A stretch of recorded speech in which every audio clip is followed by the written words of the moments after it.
I think salespeople at fragrance counters are getting desperate. When I went to go pick up the newest release from Ralph Lauren, Polo 67 Eau de Parfum, the salesperson gave me some crazy expectations. No lie, they said that spraying this on and walking outside that butterflies would do backflips and that my neighbor was subsequently offered to mow my yard. I'm assuming that's because, well, I smell so good.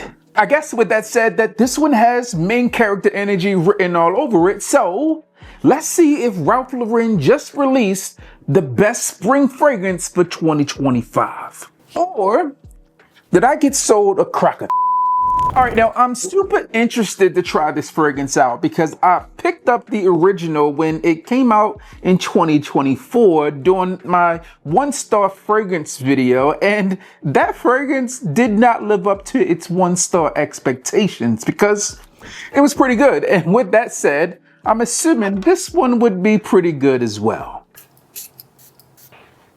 Alright, listen, they might be on something with this. So this fragrance is really, really good. On first spray, I didn't say anything.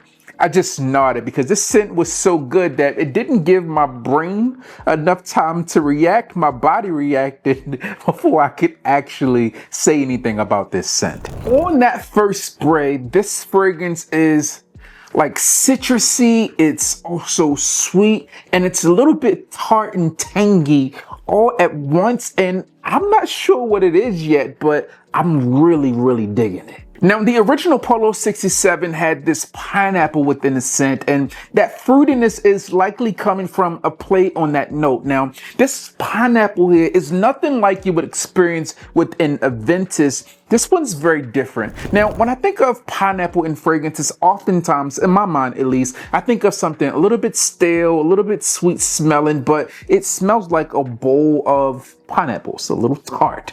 It's there. You understand what I'm saying. But this one, to me, is juicy. It's mouth-watering. If I had to put them in colors, there's like the light pineapple, and then there's this darker-ish pineapple that you know is just full with extra juices. Looking at the official note breakdown for this fragrance, we are set to have green mandarin, bergamot, cardamom, pineapple, sesame seed, lavender, vetiver, cedarwood, and benzoin. That's what you get here, and this fragrance is really an embodiment of all of that. Now, I talked about that tart, tangy, slightly sweet, citrusy, fresh opening that I got here. That was likely on account of that green mandarin, but also although the pineapple is said to come out in the mid of this fragrance, that's one of the things that immediately caught my attention. To me, this one smells like one of those first days in April. You walk outside, the sun is shining just like it is today,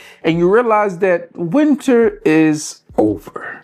This one just smells like something you should be wearing when the birds are chirping, the sun is shining, and your ride is looking extra clean. Now, the green mandarin, likely some bergamot and that pineapple here within this scent, but there's also a layer of cardamom here, and it doesn't come off as extra spicy. It's just subtle. It's like a little bold wink across the room to let her know that you see her. That's what you're getting with the cardamom in this scent. All around with Polo 67, I get this grown man energy with this fragrance, and it's coming off as something I really do enjoy. Now, when I think back to the original, when I did my first impression there, it was based on 1-star reviews. People said they sprayed it, they immediately got a headache, it came off as cloying and sickly.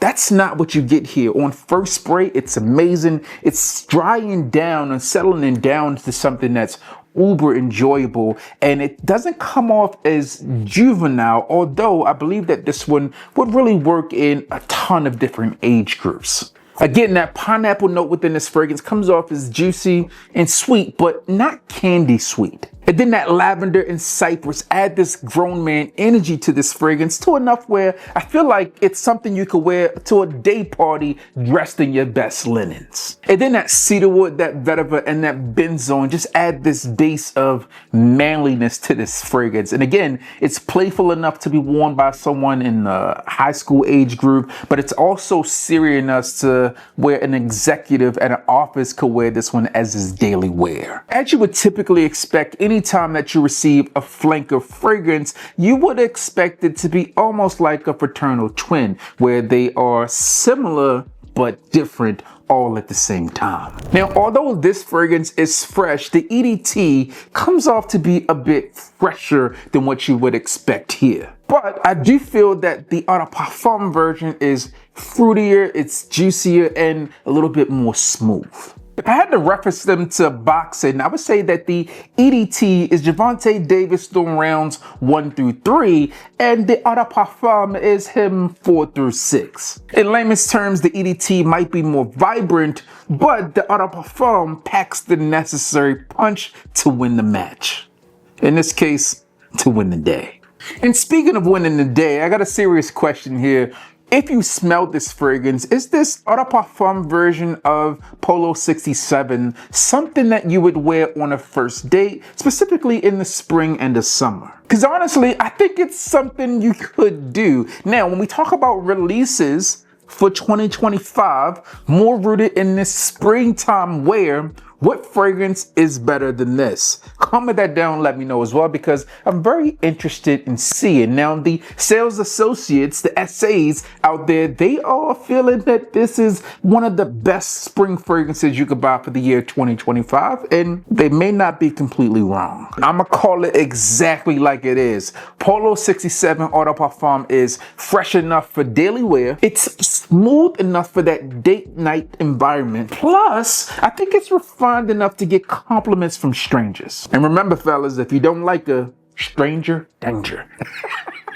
Listen, from a first impression stance, this one does not disappoint. And I'm looking forward to trying this one out over the next couple of weeks to see how it performs in all those other areas. Does it check every box? But first spray, great. First dry down, great, as well as in terms of just that overall feeling that you get when wearing this scent, I think is great. So maybe the sales associates didn't sell me a load after all. If you enjoyed my take on this one, then click here to see what happened when I picked up every new fragrance release of 2025 so far.